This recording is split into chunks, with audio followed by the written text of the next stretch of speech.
Bonsoir à tous, nouvelle vidéo de Lilo ASM Débrief.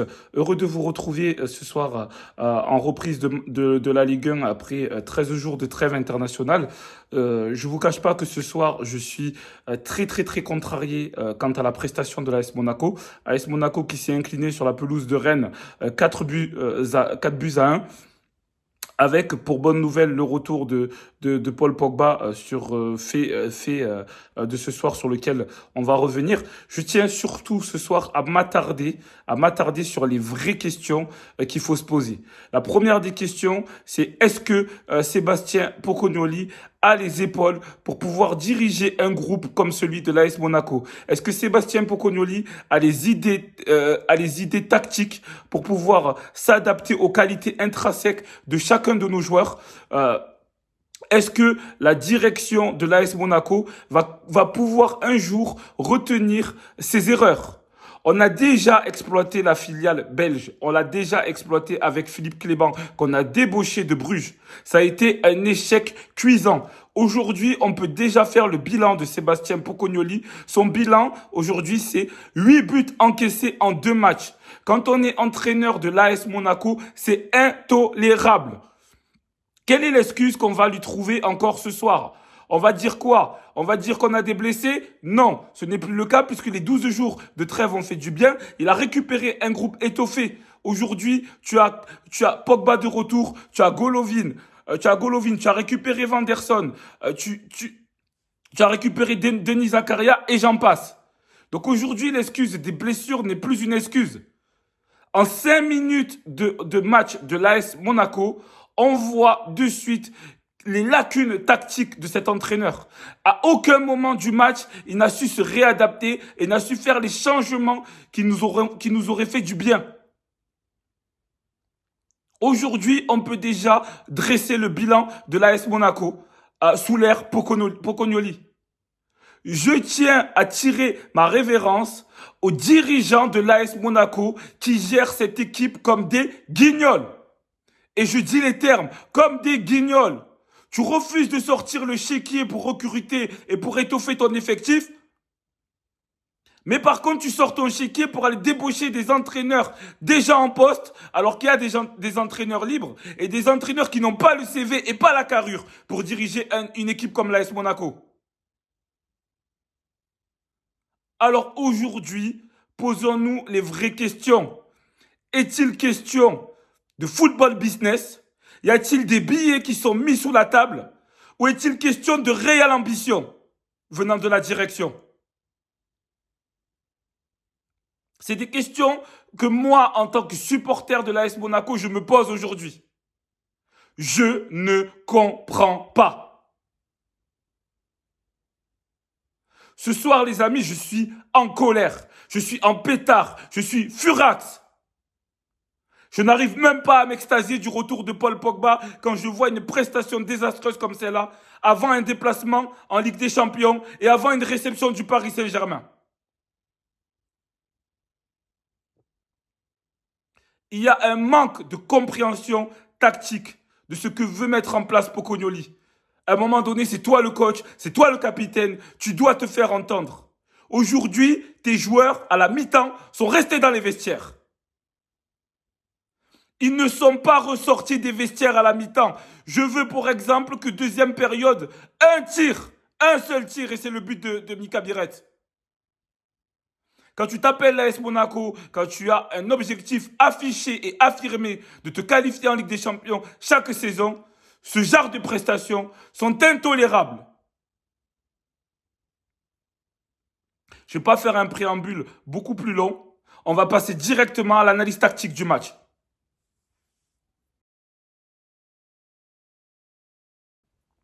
Analyse tactique. Ce soir, pour l'opposition qui opposait l'AS Monaco à Rennes, à l'extérieur, sur la pelouse de Rennes, nous avions Sébastien Pocognoli qui a décidé de reconduire son 3-4-3. Donc nous avions dans les buts le retour apprécié et appréciable de Lucas Hradecky, dont le score ne reflète absolument pas la prestation. Je t'ai trouvé abandonné par ta défense et c'est bien malheureux. C'est bien malheureux parce que tu as essayé de te démener, tu n'as pas fait un mauvais match, mais pour autant, tu en encaisses 4. Nous avions dans l'axe Thilo Kehrer, axe droit, nous avions Jordan Tézé à un poste beaucoup plus familier. Axe gauche, on avait Mohamed Salissou. Mohamed Salissou, qui est l'un des défenseurs les plus utilisés par Sébastien Poconoli pour des prestations qui ne sont pour moi pas encore convaincantes et pas encore au niveau. On avait en milieu récupérateur le retour du capitaine Denis Zakaria associé à Mamadou Koulibaly. Nous avions sur le côté droit un Crépin Diatta, côté gauche Kassoum Ouattara. Enfin, on avait deux numéros 10, 9 et demi qui étaient Marnès Sakliouche avec Ansu Fati. Première titularisation d'Ansu Fati sous l'ère Pocognoli. Et en pointe, on avait également une surprise, pas forcément une surprise puisque on savait que Folarin Balogun était suspendu. Nous avions Georges Linikena devant. Que dire de l'animation tactique de l'AS Monaco ce soir? Nous avons, sous l'ère Pocognoli, un cruel problème de transition. On a un gros problème de transition. Notre manière de déployer notre jeu nous met en difficulté sur les transitions défensives. À la moindre interception de l'adversaire, l'AS Monaco se retrouve en danger, en difficulté et se retrouve directement acculé. Par quoi est expliquée cette désorganisation et ce manque de stabilité? Ce manque de stabilité est expliqué par le placement de nos milieux récupérateurs. Nos milieux récupérateurs sont constamment sur la même ligne. Lorsqu'ils attaquent, ils sont tous les deux ils effectuent tous les deux une projection vers l'avant. Lorsqu'on défend, ils effectuent tous les deux un pressing beaucoup trop haut. Quand on joue avec deux milieux de terrain comme on a opté pour jouer, comme ça, il faut que nos milieux de terrain jouent en escalier. Ce qui est même préférable, c'est que ce soit toujours le même milieu de terrain qui joue les coups offensifs et toujours le même milieu de terrain qui reste en base. Regardez l'entrée de Paul Pogba. L'entrée de Paul Pogba, du haut de son expérience, du haut de sa maturité. Certes, nous étions à un joueur de moins, mais il est resté constamment en base de la défense. Il essayait de trouver du jeu long à partir de la base de la défense. Alors ok, c'est anecdotique, il a joué que 5 minutes, voire 7 minutes. On va pas se baser sur ces 7 minutes-là pour dire que Paul Pogba va nous faire du bien. Mais dans l'intelligence de jeu, Paul Pogba avait compris comment se placer. Tout notre match, Denis Zakaria et Mamadou Koulibaly étaient déjà de 1 trop loin l'un de l'autre et de 2 étaient beaucoup trop aspirés par l'attaque. Sur le premier but qu'on prend de Rennes, si vous regardez bien, on a une première ligne de pressing qui est montrée par Georges Linikena, Ansu Fati et Marnès Sakliouche. On a nos deux pistons qui sont très hauts au pressing et on a nos deux milieux côtés qui sont à même pas 2 mètres de notre première ligne de pressing. Ce qui fait qu'en une passe, on a près de 7 joueurs qui sont effacés en une passe. Si c'est pas 8 même. On a 7 joueurs effacés sur une passe. N'est-il pas du rôle de l'entraîneur de replacer ses joueurs? N'est-il pas du rôle de l'entraîneur de demander à ses milieux de terrain que si Denis Zakaria va presser haut, que Mamadou Koulibaly reste en base devant la défense? Donc ça, c'est la première incohérence tactique que j'ai relevée. La deuxième incohérence tactique que j'ai relevée, c'est le choix des joueurs. Tu récupères un Alexander Golovin de blessure. Quand est-ce que tu vas essayer Alexander Golovin en piston? Oui, je le dis, en piston. Souvenez-vous que quand on recrute Alexander Golovin, à l'époque où il jouait en Russie, Alexander Golovin jouait milieu latéral sur un côté à gauche. Pourquoi tu n'essayes pas Marnès Sakliouche à la place de Crépin Diatta afin de pouvoir mettre 2 autres joueurs en milieu offensif, un Ansu Fati et un Takumi Minamino? Pourquoi pas? Tu n'as pas les qualités de vitesse pour jouer pour jouer les intervalles. Tu as des joueurs fins techniquement. Utilise tes joueurs techniques, utilise-les en faux pied. Demande à tes milieux de terrain de rester en escalier. Arrête de demander à tes milieux de terrain une projection à deux. Le carton rouge de Denis Zakaria, il est logique. Il est logique. Logique, non seulement parce que la faute est grave, mais logique parce que il est représentatif du match du milieu de terrain de l'AS Monaco. Systématiquement, nous sommes trop hauts. Donc on revient à la rage comme on peut en attrapant un maillot, en tirant, en tirant le short, en mettant des coups. On revient toujours de derrière. On peut même pas dire que les trois défenseurs centraux ont fait un mauvais match, puisque les trois défenseurs centraux, systématiquement sur une passe, ils ont 7 coéquipiers qui se font effacer. Et ils se retrouvent face à une équipe de Rennes qui avance pendant que nous, on recule. Donc quand tu recules pendant que tu as une équipe qui avance et qui avance en nombre, eh bien ça ouvre des espaces dans les intervalles. Des espaces qu'ils ont su superbement exploiter. Quand on voit la frappe de Moussa Altamari et qu'on voit un Krépin Diatta qui est dans la surface de réparation et qui ne sort pas sur sur l'attaquant, je suis désolé, c'est inadmissible. C'est inadmissible. Ce soir, on a tendu le bâton pour se faire battre. Ce soir, on a tendu le bâton pour se faire battre. Et les Rennais, ils ont pris ce bâton et ils nous ont fouettés. Ils nous ont fessés. Ils nous ont laissé les fesses rouges ce soir. Rouges comme notre maillot. Je suis désolé, mais tactiquement, ce que propose Pocognoli manque de cohérence, ça manque ça manque de clairvoyance et ça manque de maturité tactique. Tu as les joueurs pour jouer dans ce système. Si tu veux jouer dans ce système, tu as les joueurs pour. Simplement que tes consignes ne sont pas adéquates. On s'est fait punir contre Lens, on se fait punir contre Rennes et on va se faire punir contre le PSG.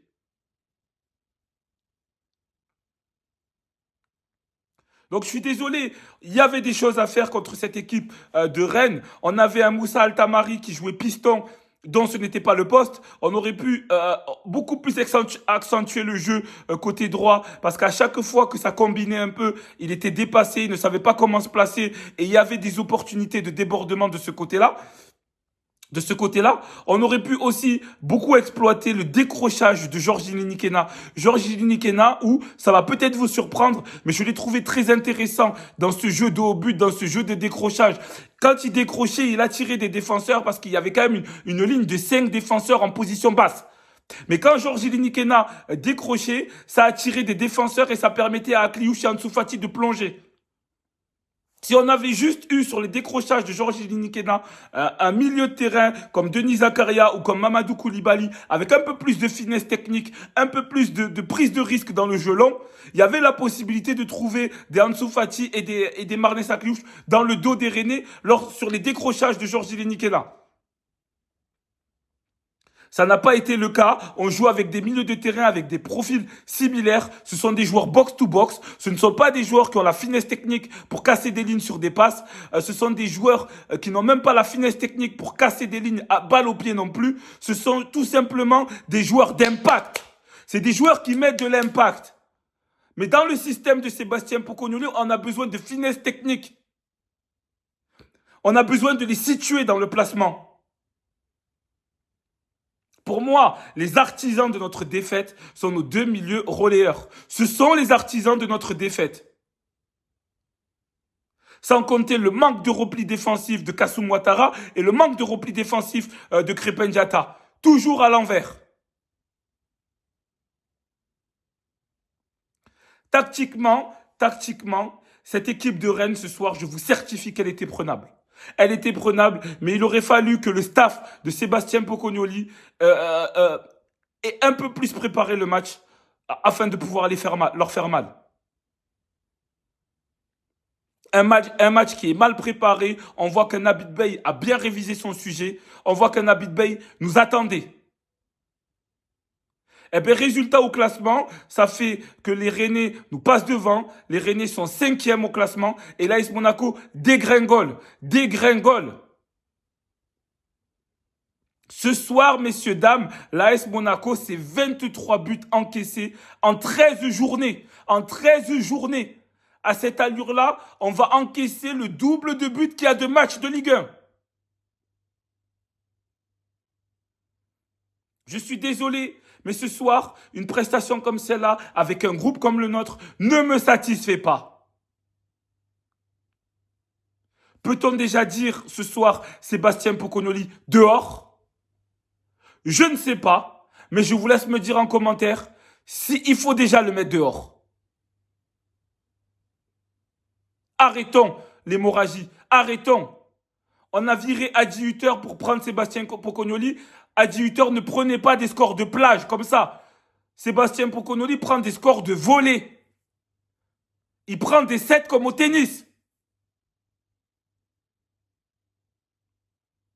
J'arrête là, parce que les mots vont finir par dépasser ma pensée. Mais ce soir, ce que j'ai vu, c'est indigne de l'AS Monaco, c'est indigne des supporters que nous avons, c'est indigne des supporters qui ont fait le déplacement. Nous allons passer aux notes de joueurs. Notes des joueurs. Donc en termes de notation ce soir, ben, mes notes vont être à l'image de la fessée que nous avons pris. Donc dans les buts, Lucas Gradeschi, je suis désolé parce que je trouve personnellement que tu n'as pas fait un mauvais match, mais tu as été laissé tomber par ta défense. Mais quoi qu'il en soit, sur ta prestation de ce soir, je te mets la note de 3. Je te mets la note de 3 parce que pour ton retour, le bilan est lourd. 4 buts encaissés, c'est énorme. C'est énorme. Thilo Kehrer dans l'axe. Thilo Kehrer, je vais lui mettre la note de 2. Je vais lui mettre la note de 2 parce que j'estime que sur le premier but qu'on encaisse, il est fautif. Il est totalement fautif parce qu'il y a une mauvaise appréciation de la trajectoire. Ce n'est pas la première fois que ça arrive. Et je trouve aussi que c'est un mauvais choix tactique de Sébastien Pocognoli d'avoir remis Thilo Kehrer en base dans l'axe parce qu'on sait que Thilo Kehrer a énormément de moments d'absence dans un match et le fait de l'avoir à l'axe droite plutôt que en dernier défenseur devant le gardien, ça permettait toujours d'avoir notre défenseur axial qui pouvait essayer de couper tant bien que mal les errances de Thilo Kehrer. Donc Thilo Kehrer, je te mets la note de 2 ce soir. Ensuite, axe droit, Jordan Tézé. Jordan Tézé, je trouve que tu y as été dans l'impact sur Moussa Altamari. Tu as essayé quand même de faire ton match face à un Le Paul qui n'est pas facile à prendre, pas facile à jouer. Mais quoi qu'il en soit, je te mets la note de 4 ce soir parce que je pense que tu manquais de repères sur ce poste que tu n'as pas pratiqué depuis un bon moment à force de jouer au milieu de terrain. Tu nous as pas fait forcément de bien sur tes premières relances. Voilà, moi, un joueur de ton niveau, j'attendais beaucoup plus de toi. Je te mets la note de 4. Ensuite, axe gauche, Mohamed Salissou. Mohamed Salissou, je vais lui mettre la note de 3 ce soir. Je l'ai trouvé très, très, très en difficulté sur les duels. Je suis totalement frustré par ce joueur au vu c'est un rock, c'est une force de la nature. C'est un joueur qu'on ne devrait pas bouger aussi facilement. Et ce soir, beaucoup trop de naïveté de ta part aussi. Donc, une note amplement méritée. Au milieu de terrain, Denis Zakaria, pour ton retour, je vais te mettre la note de 2. La note de 2 parce que toujours mal placé, jamais dans les bons coups, un pressing beaucoup trop haut et toujours à contre-temps. Donc on a passé tout notre temps à courir après les milieux de terrain de Rennes qui, eux, ont pu orienter le jeu à leur guise. Et en plus de ça, un carton rouge amplement mérité parce que dès le départ, tu es mal placé. Donc tu essayes de compenser ton retard par de l'impact physique et impact physique, du coup, qui te rapporte un carton rouge. Mamadou Koulibaly, c'est pareil. Un cruel manque de repères ce soir. Un match vraiment, pour moi, catastrophique. Tu étais toujours à l'envers comme ton compère Denis Zakaria. Donc ce soir, je te mets la note de 3. Sur le côté droit, Crépin Diatta. Crépin Diatta, on avait des situations offensives beaucoup mieux à exploiter.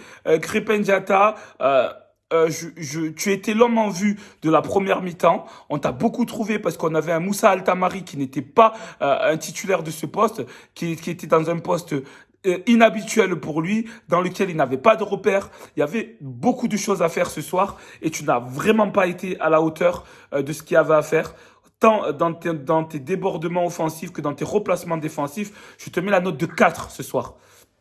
À gauche, Kassou Ouattara, idem. note de 4 ce soir. Pour moi, tu es un joueur moyen, certes un joueur très généreux dans tes projections offensives, mais tu pêches énormément dans le dernier geste, ce qui fait que aucune de tes projections offensives ne nous profite. Dans tes projections défensives, tu es maladroit. La preuve, tu nous causes un penalty. Tu nous causes un penalty qui porte le score à 4 buts. À 4 buts, donc ce soir, je te mets la note de 4. Ensuite, au milieu de terrain, Ansu Fati. Ansu Fati, je suis désolé, il y a eu quelques brins d'éclaircie en première mi-temps où tu l'as joué individuellement alors que tu dois faire la passe, où tu manques du coup de lucidité dans tes derniers gestes. Ce soir, un joueur avec ton statut qui arrive du RC Barcelone, ta prestation n'est vraiment pas à la hauteur de ton statut. Je te mets la note de 3. Marnez Sakliouche associé à toi, je vais lui mettre également la note de 3. Marnez Sakliouche, tu es international français, tu es un joueur désormais capé sous le maillot de l'AS Monaco. Tu dois montrer l'exemple, tu dois sonner des révoltes, tu dois apporter quelque chose. Quelle est cette conduite de balle que tu me fais jusqu'à aller t'empaler sur le dernier défenseur alors que tu dois donner le ballon à Mika Birez bien plus vite. Surtout un joueur avec tes qualités et avec tes compétences, tu dois être capable de voir plus vite, tu dois être capable d'être trouvé plus facilement et tu dois pouvoir nous faire des différences. Donc ce soir, je te mets la note de 4 amplement méritée. En pointe, Georges Linikena. Georges Linikena, tu as été sevré de ballon, tu n'as pas été servi par tes milieux de terrain, tu n'as pas fait un mauvais match en soi parce que très peu de ballons perdus, beaucoup d'appels qui étaient intéressants, tu multiplies les appels devant mais tu n'étais pas servi. Donc je vais quand même te mettre la note de 4 ce soir, mais c'est un match plutôt encourageant de ta part et j'espère te revoir titulaire dans les jours ou dans les semaines à venir. C'est tout pour ma notation des joueurs. Je vous laisse me dire en commentaire quelles sont vos notes à vous des joueurs de l'AS Monaco ce soir contre Rennes. Bien, passons désormais au top flop de ce match.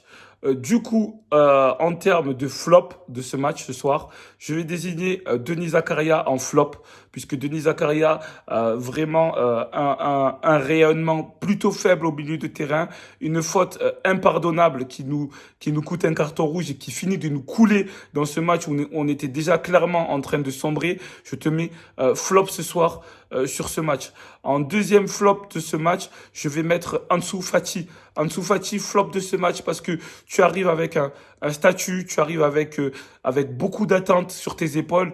Tu as fait un bon début de saison comptablement avec quelques buts intéressants. Et ce soir, tu fais constamment les mauvais choix. Tu frappes quand tu dois passer.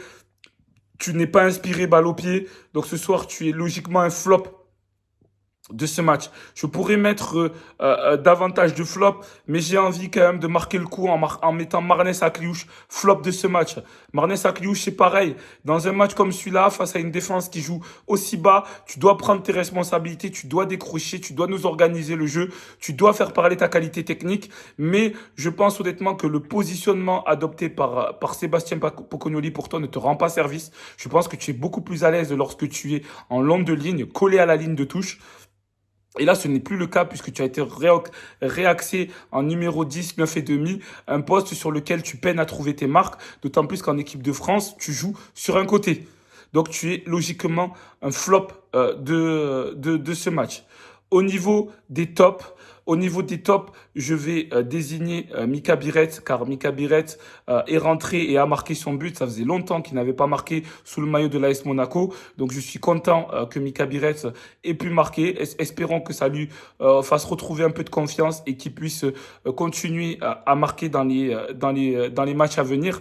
Et deuxième top de ce match, je vais désigner Paul Pogba, parce que déjà c'est Paul Pogba et que je l'ai beaucoup critiqué sur la durée que j'ai trouvée beaucoup trop longue pour son retour. Maintenant qu'il est de retour, je suis content. Je suis rassuré par ses premières touches de balle. Rassuré par l'intelligence de son placement, même si ça n'a duré que 7 minutes, je vais quand même le mettre en top de ce match. C'est tout pour mes top flops. Je te laisse me dire en commentaire quels sont tes top flops à toi. Et nous allons passer à la préparation du prochain match de l'AS Monaco.